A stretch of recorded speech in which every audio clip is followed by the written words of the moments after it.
Hello, welcome to this session on the discussions between the global North and South collaboration on digital education. So what we would like to discuss during this session is really how the challenges and the opportunities of digitalization in education are similar in all different countries, and also what are some of the specific challenges that we can find in different contexts. And for that, we have today a wonderful panel with us, with Assistant Director General Stefania Giannini, who we have the pleasure to have. Global Director for Education at the World Bank, Benveniste. Big welcome. We were supposed to have with us Andreas Schleicher, the Director for Education and Skills at the OECD, but today we have Loukkola, who is the head of the Innovation and Measuring Progress Division, and including the Center for Educational Research and Innovation, who is with us, as unfortunately Andreas couldn't make it. And we will have Dr. Rao, who is the Secretary of Primary and Secondary Education in Gujarat, India, who will also join the session in the next minute. So it is really a great pleasure to have you. What we would really want to discuss, we'll have a chance to talk about the example of Gujarat, which I believe is a very interesting one in terms of what the digitalization can do. But let's start with perhaps with you, Stefania, about what you see about the opportunities and perhaps also the challenges of digitalization in the global South in particular. How do you think it can help actually to meet the SDG 4, Sustainable Development Goal number 4, that is, that UNESCO is actually responsible for? And what are the inspiring examples that you could share with us about that? Thank you so much, first of all, Stefan, for having us, having me representing UNESCO in such a critical, timely discussion, and great to see colleagues, Luis and others, in this panel. Well, let me start with a compelling title of our recent and very successful, I would say, Global Education Monitoring Report, not by chance dedicated this year to technology in education. And as you maybe remember, the title was On Our Terms, Technology on Our Terms. That means that one size doesn't fit all different contexts, and it is very much true when it's about leveraging technology for inclusion, equity, quality, efficiency in education systems in the Global South. We see,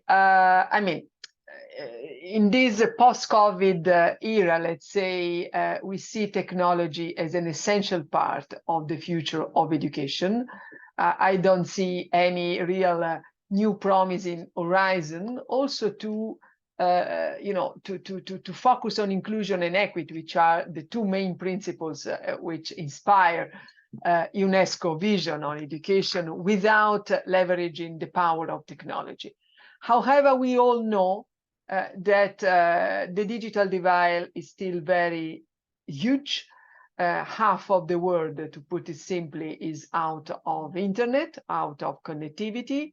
1 out of 3 students at primary level don't have access to a decent system, ecosystem of digital learning and education.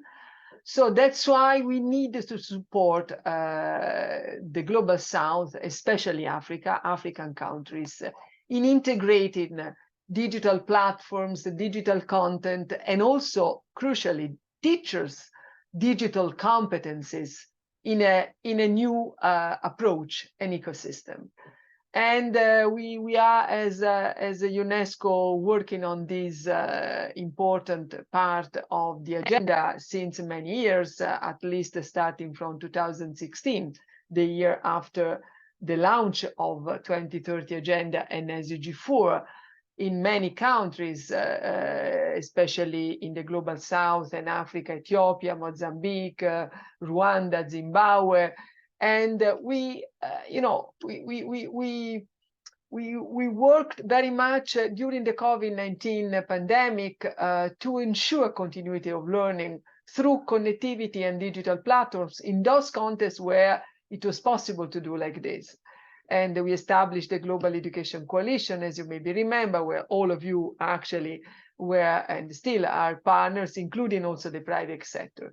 But unfortunately, we see that to make digital learning a real common good for all, including the Global South, we need at least 3 dimensions that are not yet got completely. One is additional financial resources. The Global Education Monitoring Report I mentioned, focusing on technology in education, just estimated that for low-income countries to implement digital learning as a common good, we need still kind of 1 billion investment a year, additional resources to the gap of SDG 4. So this is a work to do. This is making the case, the economic case for education, especially focusing on digital learning. And the second point that is not yet there, we need more flexible, systems of education. We need governments able to take the leadership and the ownership, and this means capacity building at country level. UNESCO is very much supporting, especially African countries on this side, but of course it's a process. And we hope that next year, the 2024 is the year for education, is launched by the African Union. Digital transformation will be very much at the core of our actions on the ground. And I see Luis Benveniste from the World Bank. We are very much sharing this mission with the World Bank, UNICEF together. Last point. We need, inclusion at the core of our action when it comes to digital learning, as very much in other components of SDG 4. In the years to come, I see girls still very much behind. I see children with disabilities. And we know that, for instance, a human-centered use of generative AI can fill all these gaps. So this is a bit, in a nutshell, the vision from UNESCO for making technology a real asset to quality education and not the other way around. Over. Thank you, Stefania. I think that you've made very strongly, reminded us of the disparities across countries and in terms of access, and indeed, the importance of investing in hardware connectivity, but not just that, but it was also well beyond, with the digital competencies, the flexibility, and the inclusiveness of the systems. So, Luis, the World Bank invest in supporting governments. So what is your view on that, and again with a focus on the global south? Thank you, Stefan. Stefania was already extremely eloquent and comprehensive, but I think that some messages are perhaps worth also underscoring and provide a little bit more context as well. The promise of the digital transformation for the Global South really sort of is about how it can harness increased access and equity, enhance the learning experiences, how it can be a vehicle for improving quality and efficiency, and ultimately as a tool for empowering educators and learners. So in that sense, again, technology can help overcome geographical barriers, can help sort of grant quality education access to marginalized or geographically isolated populations. So all as a means to reduce these barriers. That's the potential, yes? And Stefania already alluded to the potential, also pitfalls. How to use digital tools to personalize learning, to adapt content and pace to individual student needs, to offer real-time data for progress, for monitoring, and sort of personalized interventions. All of these are, again, great vehicles to enhance the learning experience, and ultimately sort of, how digitalization can enhance the overall system efficiency. And I think that we'll hear about Gujarat later. So managing administrative tasks, automating processes, improving data collection for evidence-based decision-making, all are, again, important drivers of how digital can shift. And then finally, sort of, I think that an important element that we need to keep front and center is how digital tools can empower educators with access to professional development resources, for collaboration platforms, for data-driven insights, for fostering more dynamic, more engaging learning environments. Now, again, this is all contingent on some basic enabling conditions to take, to be in place. Otherwise, so again, we run some serious risks. One is about sort of hardware or infrastructure. Many low and middle income countries, have challenges with connectivity, access to reliable electricity, device availability, all, serious challenges. And then despite the widespread use of mobile phones in Africa and elsewhere, the cost of data is still prohibitive for a sector of the population. So this constraint does hinder the expansion of digital infrastructure in a manner that can complement physical schools rather than replacing them. And then the other element also Stefania alluded to is the humanware. Beyond the hardware, there's a critical need for humanware, which encompasses the knowledge, the human capacity, and the development of essential skills and competencies. And so while technology may become obsolete quickly, individuals equipped with the ability to continuously update their knowledge and adapt to ongoing changes will remain relevant, will remain resilient. So teachers require not only access to tools, but also the knowledge to transform their pedagogies or their practices, as is happening in virtually every profession today. So this continuous learning and upskilling process is not only essential for citizens, but it's equally important for decision makers, for regulators, for implementers to actively engage in. Thank you. Before I go to Dr. Rao, and so that we get one concrete example of how things can be done, I would like to turn to Tia and to ask, well, I would say some of the things that Stefania and Luis have said can sound actually relatively familiar for the OECD region as well. So what would you add to, so what is different, in fact, in the global south and in the global north, in your opinion?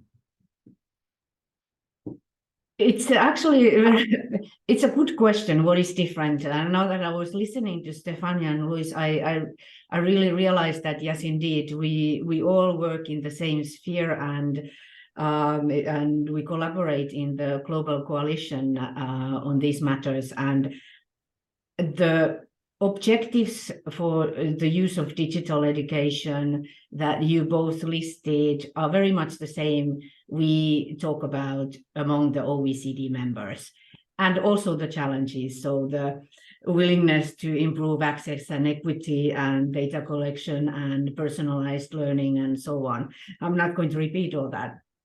But of course, the obvious change is that probably some of these challenges of hardware and infrastructure, resources, and digital competencies, they are probably even more exaggerated in the global south or low-income countries.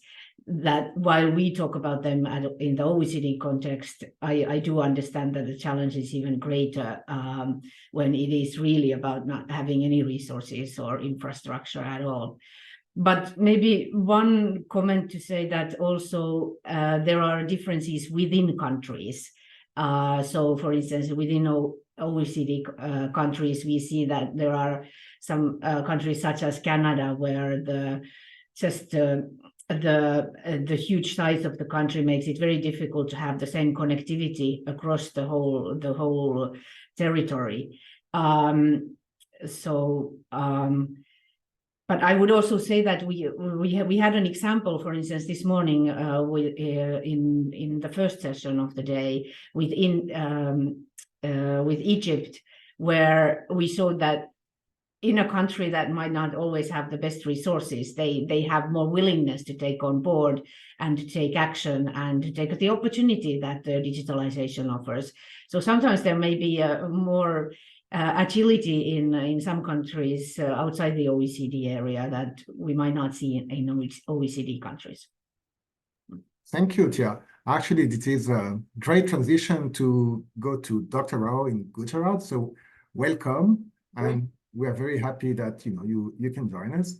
And Gujarat has really engage in a digital transformation or use digital tools to transform its education system. So can you tell us a bit about what you've tried to achieve and how you've done that? Thank you, Stefan, and thank you all the dignitaries present. COVID, of all the negative externalities it had a rare positive externality. What 2 decades of technology revolution could not achieve, 2 years of pandemic could achieve. And that is, technology became a new normal. Technology-assisted teaching and learning became a new normal thanks to COVID. Am I audible? Yeah. So blended learning is now the new normal. Till now, we were grappling with the issue of schooling without learning. Pandemic prodded us towards a situation where we had to ensure learning without schooling. And post-pandemic, we are in a situation where learning is to be ensured with or without schooling. So rather with and without schooling. Learning with and without schooling is what technology can help us. Technology is not just an aid for teaching and learning. Technology is also very, very crucially an aid for governance improvements. In education, though the entire global community largely focuses on bringing in more resources to education, making government spend on education, making international funding agencies fund education, but the fact remains that leakages in the system, inefficiencies in the system is so high. So unless you plug the governance deficit in education, bringing in more resources would mean putting resources down the drain, more resources down the drain. So plugging that governance deficit is what Gujarat has tried to do using its integrated command and control center for schools, which is locally by the Honorable Prime Minister, it has been named as Vidya Samiksha Kendra, which means School Education Monitoring Center. Here, using technology, we do attendance, assessments, adaptive learning, accreditation of schools, and administration of the entire ecosystem. So it all runs on 5 A's, all linked together with the 6th A, which is artificial intelligence. Data is collected from 54,000 schools. We have 12 million students in the state. We have 4 lakh teachers in the 400,000 teachers in the state. And sitting in the state capital, we do real-time online monitoring of every school. We do online attendance of every student and teacher. We do periodic weekly assessments of every student on learning outcome indicators, data entry of every student for every learning outcome, every question and answer is made. So sitting in the state capital, we come to know 90% of students have not performed well in a given learning outcome, which means the problem is not with the student or teacher, it is with the system. So it gives such insights into not just the student individually, but also how the entire state as a whole performs, how districts perform, how our blocks perform. So what kind of corrective action, corrective teachers training programs need to be worked out. Using technology, we have been able to accredit all the schools. We have been able to improve administration of schooling. So across the developing world, teachers are used for too many non-academic activities, whether it is elections, whether it is census, whether it is natural calamity. Teachers are there for all kinds of works. But we are not talking of non-academic work which we, education department, force our teachers to do. Our head teachers end up doing mostly clerical work, making salary slips, passing the transport allowance of teachers and maintenance of service books, etc. So our head teachers end up doing clerical work, administrative work more than academic work. Using technology, we ensured that millions of man hours of head teachers are saved from non-productive, non-academic work and diverted to academic work. So how technology can be used to improve governance? Through improving governance, we are improving accountability, and accountability is something which is badly lacking in school education system. Improving accountability eventually improves learning outcomes. So what I wanted to highlight is, in Gujarat, technology has been used as a learning and teaching aid, definitely yes. But beyond that, technology has been used for improving governance. As I said earlier, attendance, assessments, adaptive learning, accreditation, and administration all linked together through artificial intelligence so as to improve accountability in the system. And that's what the Gujarat model of technology assisted monitoring of schools is about. Thank you, Vinod. Can you give us, take one example, the one on attendance, which is actually one that is a real challenge in many countries, especially in the global south. So how have you actually leveraged technology to help ensure that there is attendance? And Stefania was talking, about the girl boy, enrollments or actual attendance in school, if not enrollments. And so have you managed to tackle that issue, and how have you used technology for that? So first and foremost, attendance, there are two major challenges as far as daily online attendance is concerned. One is the ability of the system to handle it. So the technology part, the device part, the connectivity part, etc. Second is the willingness of the stakeholders to comply with the guidelines. So it's about ability as well as willingness. Willingness particularly because the strongly unionized teachers may take it as an intrusion into their privacy. It is like they are being looked upon with suspicion, etc. So initially, we handled both these challenges. We faced both these challenges and we managed both these challenges. Let me come to the first part, which is the ability, the technology part. So we created simple software where a teacher can upload online attendance of students and teachers on her own handheld device, on her own phone, with minimum connectivity. So if there is no internet connectivity, even with SMS system, this could have been uploaded. And it could be uploaded whenever the teacher reaches the range of connectivity. So she can upload it and then it will go up whenever she enters the zone of connectivity. The technology used is so normal that it didn't cost us much. It didn't create any hassles for the teachers. There was a drop-down menu where only the absentee students had to be marked. The rest of the students will be by default marked as present. So if in a class of 30, 5 students are absent, only 5 absent had to be marked. The rest 25 would have gone automatically as present. And this, despite initial hiccups, within 1 or 2 months, we could get everything on board.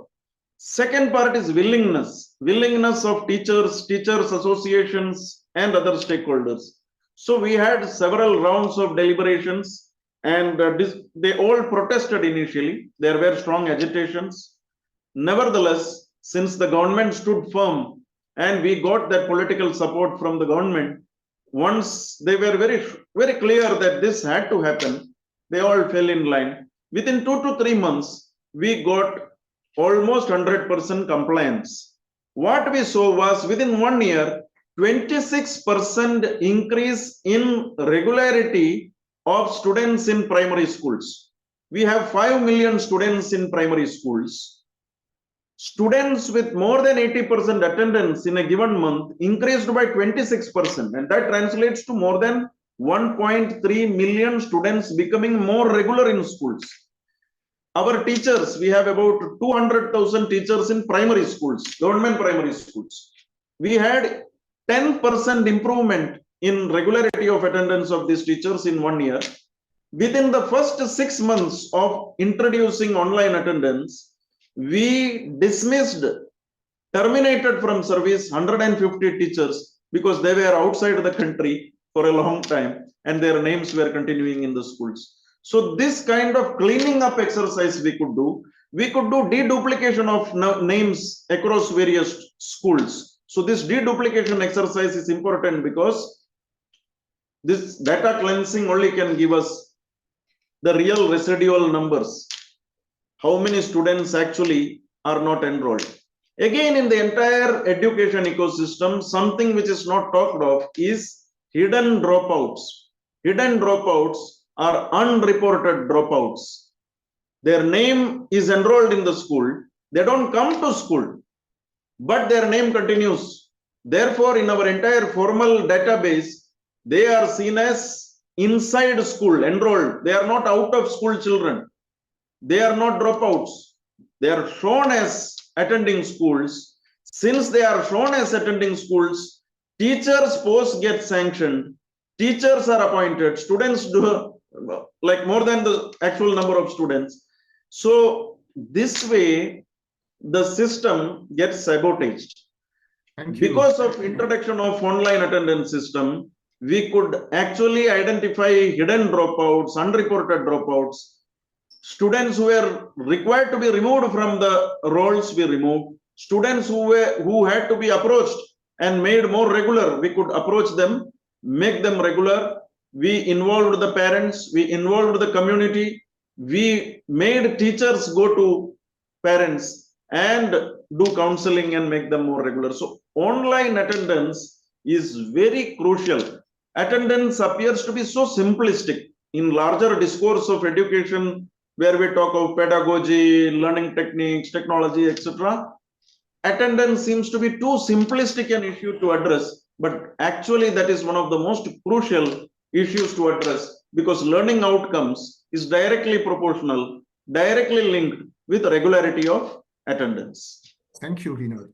So I think you've highlighted a lot of very important points, and the importance of governance, but also the one on the willingness and the social acceptance of digitalization, which is actually one of the issues that we find in different parts of the world, and including I would say both the global north and the global south, where you perhaps in different ways, but where we find both of them. So I would like to get back to Stefania and Luis to comment on that, and notably on these aspects of social acceptance in the global south, and what it takes to drive change there, and so that it's a real transformation, and so what you see as the key levers. I think that Vinod has highlighted how the technology and the data could be used for that, but that's one case, and of course many more cases. So Stefania. Well, thank you so much. I mean, I think many aspects have been already covered by previous speakers eloquently. Maybe a missing point in this conversation, which is, in my opinion, a key component to really unlock the potential of technology for the best of learners and the teachers, I mean, society at large through in education, is the question of skills and the question of building capacity to really create this ecosystem for innovation, which have to provide the next generation of, this generation of students and learners, and the next generation of citizens, the right digital literacy, that it's absolutely fundamental to be an active and critical and aware citizen in this century. And we know that having a digitally competent education workforce, for instance, is a challenge still in many countries, especially in the global south. From our data, we know that some 46% of countries globally have no national digital skills standards, for instance. And this is a problem, because if you don't have a standard, you don't have benchmark, and you cannot measure progress and or bottlenecks in your pathway. And UNESCO has done a lot of work, as the OECD, of course, in our case, especially in the global south, to advance the global dialogue around, let's say, skills for the future, crucially including digital skills and data literacy and AI now competency frameworks. UNESCO, released recently, I mentioned the global, the GEM report, and aligned to the data and the outcomes of these global diagnosis. We released the ICT competency frameworks, which is now supporting some more than 50 countries in the formation of national digital competency frameworks for teachers. And now we move to generative AI, as already mentioned. And we've been the first international organization to release this year the AI guidance for the guidance for generative AI in education, which includes crucially the teachers component. But of course, we are aware that it takes, I would say, a cycle, right, of reforms and transformation to make systems at national level ready, AI ready, digital ready, and keeping in mind that the principles are the four I already mentioned: equity, inclusion, quality, and solidarity. I mean, these are the four principles that should be at the core of this transformation. Thank you. Luis. Thank you, Stefan. Let me just also, compliment, fully agree with Stefania. Very thoughtful, again, the framework is just right. On our side, from the World Bank's perspective, let me just add a couple of quick notes. One is we are closely collaborating with countries to develop an EdTech readiness index, as a tool to help gauge countries' readiness to implement effective education technology policies across the crucial areas that Stefania already mentioned: policy planning, access to infrastructure, digital skills of teachers, e-learning content, assessment and monitoring. So, again, this can be a tool, that not only identifies areas that require improvement in education technology readiness, but also aids in the development and implementation of effective policies. And so, policymakers could use this ETRI tool to track education technology initiatives, ensuring continuous enhancement in this ever-evolving landscape of education technology. And we have already applied it in a wide variety of countries such as Nepal, Vietnam, Dominican Republic, Sierra Leone, Lebanon, and we're also looking at a wide variety of other countries: Uganda, Ghana, Seychelles, Zambia, and some more. Ultimately, I think that as also Stefania already mentioned, the role of us, big multilateral organizations can have is helping to establish standards and policy frameworks that can be crucial in the development and promoting of global standards for digital education, so that ensuring that countries efforts are learner and teacher-centered, aligned with best practices and so on. And ultimately, sort of these standards can help streamline the adoption of digital technologies in education, fostering a more cohesive, coherent approach.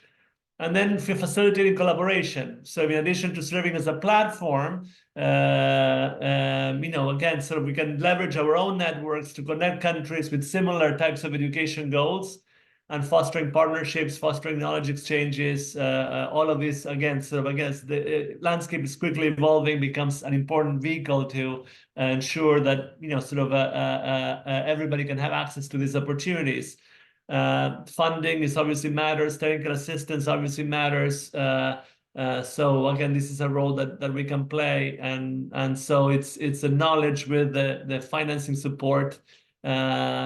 And then, sort of perhaps, as just a, final sort of reflections, we can act as intermediaries, facilitating partnerships with the private sector providers in the technology space. I think that this is sometimes a tough negotiation, a tough role. And so again, so how to tailor digital solutions that are aligned to the requirements of a particular country. Again, sort of, we can serve as sounding boards. And last but not least, research evidence on what works, on what makes a difference, on what are effective approaches, building an evidence base that can inform the development of smart policies and strategies that can help sort of countries navigate this very complex, intricate, rapidly evolving digital landscape. Thank you.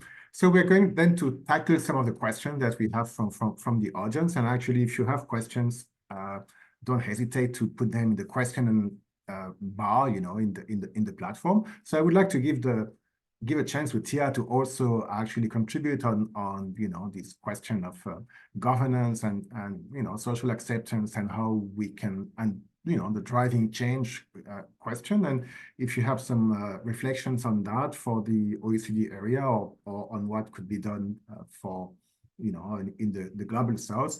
And then we'll tackle the question of global initiative, global collaboration, and between the different organizations that are also part of this panel. Tia. I think you asked several questions there at one go, so that usually means that I can choose the one that I want to answer. I was listening to the colleagues, and yes, I can see that we're all working in the same environment of an international education, and trying to take things forward. I thought that the list of what we can do at international level that the colleagues were saying sounded very familiar for us at OECD. We talk about the similar things of standardization and peer learning and so on. I would add one more task that we can do, which is through our comparative data that we do have. One thing we are trying to do at the OECD Center for Educational Research and Innovation is also to open the minds and look into the possibilities, and to look towards the future, trying to do the foresight work of where we can go in this area.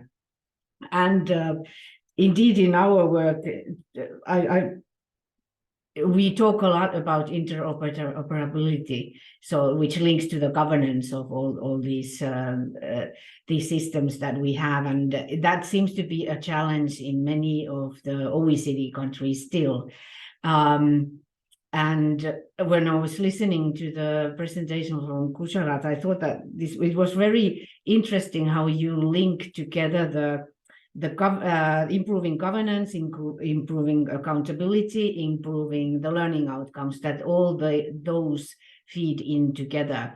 And that is probably one of those kind of issues that we do discuss in the digital education outlook as well, that this should be really an ecosystem approach. And that is part of the kind of vision making that I would say we can do.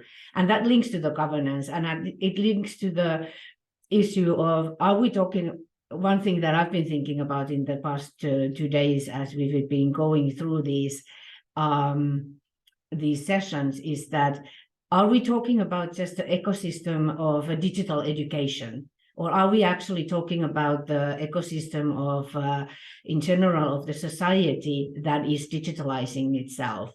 And there, for instance, from OECD countries, we had yesterday Estonia speaking, and I thought that it's an interesting case study and well-functioning system in a sense that they do have a strong ecosystem for managing their education system in a digital format, but it is intrinsically linked to the societal ecosystem that is really digital, because over there the use of digital tools in administrative processes goes across the whole society, and the whole way of how the citizens interact with their government, with the stakeholders. And I think that is the key, and I think it goes a little bit to what Stefania was talking about, the citizenship skills and all that. So in Estonia, if you work with digital tools, you don't do it just in one sector of your life, you do it basically in everything.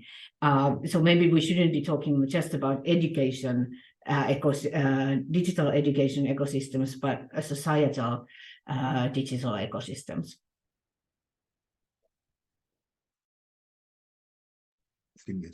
Thank you, Tia.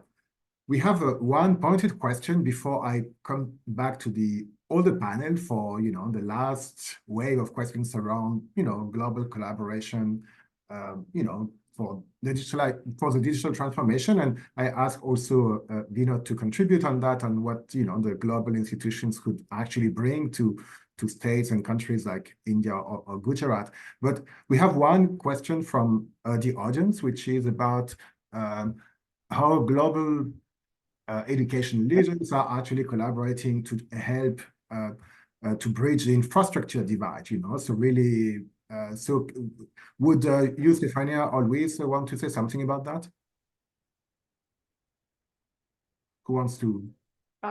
I mean, I think Luis has a lot to say, as the World Bank is, the most powerful contributor to support countries on infrastructures as well as other components. But I say that on behalf of, with your permission, of course, colleagues of the international community working now on transformation, as a follow-up to the big movement launched by the Secretary General last year, Transforming Education Summit, digital learning and infrastructures as a common good is our mission.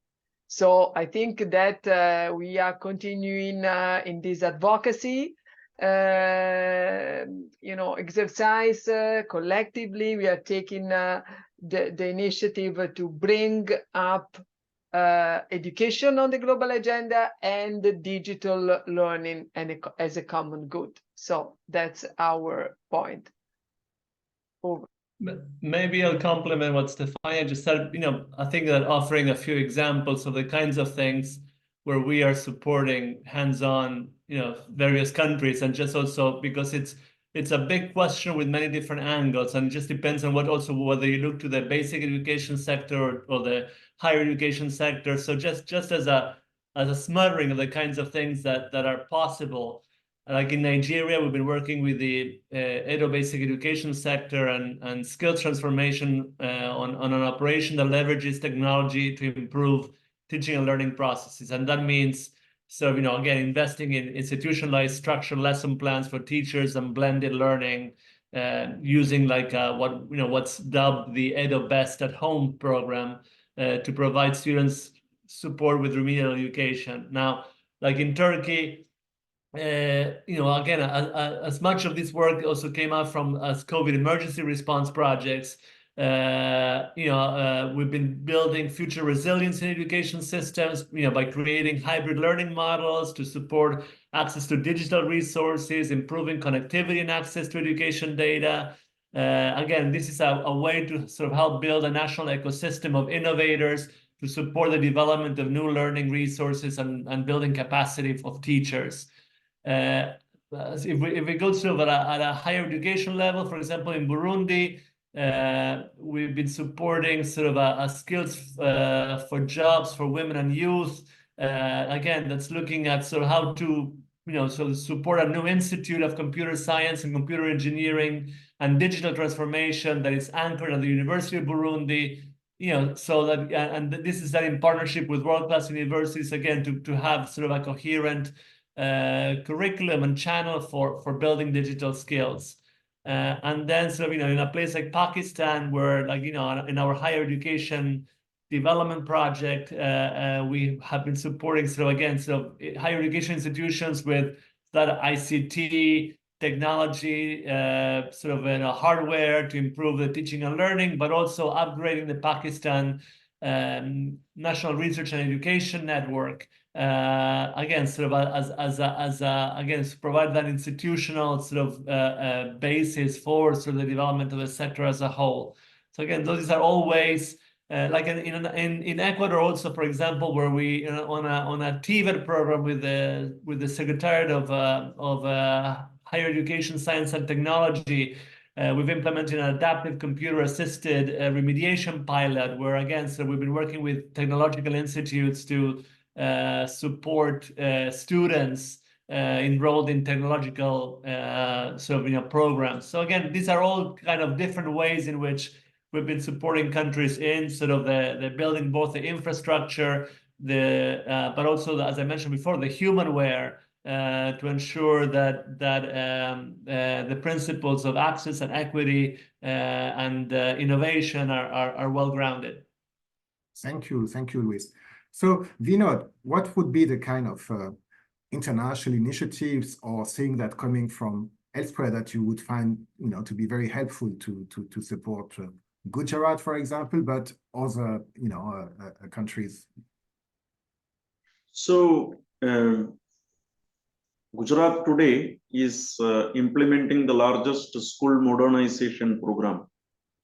As we are discussing today, we have about 300,000 computers reaching our schools. We are upgrading 110,000, more than 1 lakh classrooms as smart classrooms with digital board, with interactive digital board plus laptop and connectivity. We are bringing in robotic labs, STEM labs in a big way. So what we need is a policy direction, a kind of clarity, how digital infrastructure, what digital infrastructure should be non-negotiable, what digital infrastructure should be desirable in schools. So just like you have a standardized SOPs for how guidelines for how a school infrastructure should be, how a laboratory should be, what kind of size a classroom should be. Similarly, every school should have its own, rather every state or country should have its broader guideline as to digital infrastructure, which every primary school should have, every secondary, higher secondary, tertiary school should have. What is happening is, in many parts of the world, because of the lack of clarity, in many places, individual devices are being given away. Now, any device which is individually given away is gone. Its maintenance, its continuity doesn't happen the way we wish. We should create commonly shared digital infrastructure in schools. So instead of giving away, say, 100 tablets to students, if that 100 tablet is kept in school, that 100 tablet can be used by 500 students. So commonly shared digital infrastructure in schools is something that we should work towards, work out global standards, push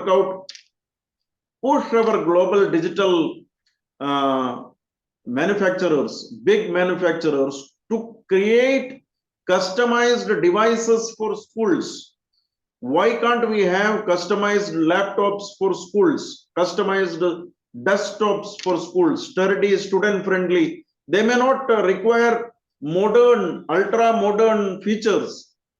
What is minimum, bare minimum required for students to learn? That much of memory, that much of RAM is what is required. So that will help in creating cost-effective devices specifically for schools. So school-friendly devices, school-friendly digital infrastructure, we can help in creating global standards. Thank you, Vinod. And actually, India has, even in terms of platforms, is a very interesting open source model for VSCA that is going to be shared and trying to have the digital learning resource platform also expanded to other countries. So we're reaching the end of the session. It always goes so fast. And so I will just ask you to have a final remark for the audience as takeaway on what's needed for the collaboration of between the global north and south. So I'd start with Stefania. Thank you. Very, very briefly, in a nutshell, as we discussed a lot of all the dimensions, I think interestingly discussion. Thanks for having me. Well, I say why we leverage technology. I don't see any future of education without technology as an important component to ensure that the human impact, the human-centered approach is at the core of our action. Thank you. Tia? I thought you were going to leave me. Changing the order, Yeah, you're changing the order and surprising me. I'd say there is a great potential for global North and South collaboration in the field of digital education. Beyond the differences we've got, I would go back to something that Luis did say that is an area where we can do something at global level, which is what works. We can share what works in terms of using digital tools for the better learning. So I think we should go back to the fact that we're using digital tools to create better learning, and that's where the lessons learned are probably global. Thank you, Luis. I again fully agree with Tia and Stefania. Perhaps I will add that also digital does provide an opportunity for leapfrogging. So so I think that we need to think of sort of how can we use the opportunities that AI presents and digital presents, not only to ensure progress, but also to how we can sort of jump around a few steps and help in the catch up as opposed in the fallback. Thank you. Vinod, you have a final remark? 50 seconds. My final remark is this: you can't give the best of schools to every student, but you can certainly give the best of teachers and teaching to every student using technology. So global learning deficit can be overcome only with the help of technology. Thank you. Thank you all for this great session. And it is the start of the continuation of the collaboration. And so we look forward to working together in the years to come. Thank you so much. Bye-bye. Thank you.